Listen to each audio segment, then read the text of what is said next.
Martin Poliačik ma oslovil možno, že 3 roky dozadu. Bolo to také náhodné stretnutie, ale musím povedať teda, že málokrát sa z takých náhodných stretnutí vyklula taká dobrá spolupráca. V parlamente som si všimol, že aj tam sa častokrát prejavuje ako zdatní diskutéri a faktické poznámky sú k veci.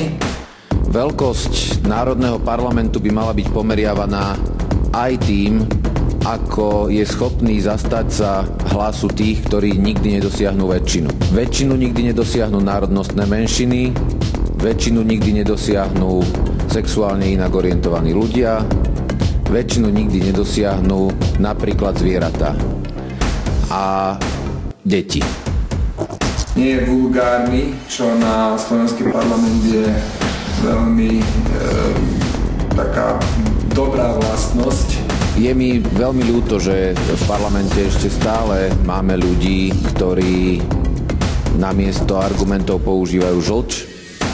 Takisto aj dokáže ostať nad vecou a zachovať si taký ten určitý pokoj. Ja si aj nepamätám, keď som ho niekedy videl rozčúleného, vytočeného. No a toto je to, čo z neho robí poslanca, s ktorým napevno rátame a poslanca, ktorý je pre Sasku naozaj prínosom. Voľte číslo 9 na kandidátke SAS. Som Martin Poliačik, hrdo jedným z vás.